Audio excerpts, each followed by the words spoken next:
हाँ, class 10th के बच्चों, ये आज आपको लैंग्वेज में पार्ट्स ऑफ सेंटेंस, वाक्य के भाग, ये आपके सामने चैप्टर स्टार्ट किया जा रहा है। इसमें आप लोग देखिए कि सेंटेंस के ये दो पार्ट होते हैं। पहला है सब्जेक्ट, दूसरा है प्रेडिकेट। सब्जेक्ट को हिंदी में बोलते हैं उद्देश्य, प्रेडिकेट को बोलते हैं विधेय। सब्जेक्ट के यहाँ पर 4 पार्ट किए गए हैं। पहला पार्ट है डिटर्मिनर, दूसरा है क्वालिफायर, तीसरा है हेडवर्ड और चौथा है फ्रेज।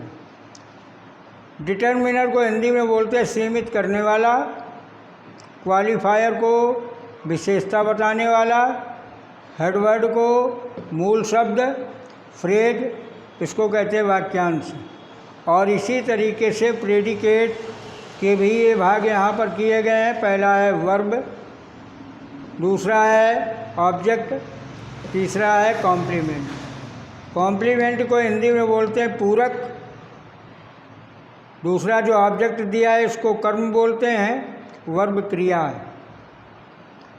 अब डिटर्मिनर के अंतर्गत क्या क्या लिखा जाता है, कौन कौन चीज़ें आती हैं, ये आप लोग ध्यान दें। उसमें लिख दिया गया है। पहला है आर्टिकल, जिसको हिंदी में बोलते हैं उपपद।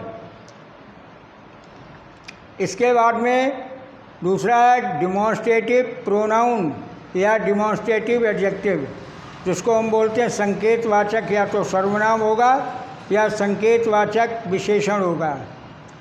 इसके बाद में डेफिनिट प्रोनाउन, निश्चयवाचक सर्वनाम होता है, डेफिनिट एडजेक्टिव और निश्चयवाचक विशेषण होता है।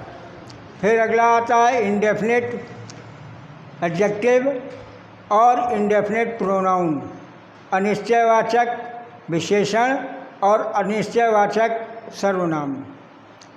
हेडवर्ड के अंतर्गत आपका नाउन या तो होगा या फिर प्रोनाउन होगा।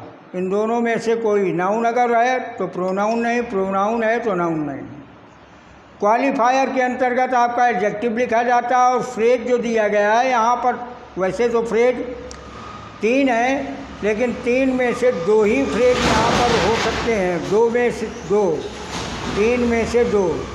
पहला नाउन फ्रेज या एडजेक्टिवल फ्रेज, इन दोनों में से ही कोई फ्रेज यहाँ पर हो सकता है। ये आपका सब्जेक्ट का पार्ट है। इसके बाद में प्रेडिकेट का जो पार्ट किया गया है, इसमें पहला है वर्ब, जिसको हिंदी में बोलते हैं क्रिया। और क्रिया में आपका मेन वर्ब होगा या फिर हेल्पिंग वर्ब होगा, हैं, या दोनों होंगी। ठीक है। ऑब्जेक्ट ये 2 प्रकार के होते हैं। इन दोनों ऑब्जेक्ट में से कोई भी ऑब्जेक्ट आ सकता है। जैसे पहला है डायरेक्ट ऑब्जेक्ट, जिसको हिंदी में बोलते हैं प्रत्यक्ष कर्म, और दूसरा इनडायरेक्ट ऑब्जेक्ट, जिसको हिंदी में बोलते हैं अप्रत्यक्ष कर्म।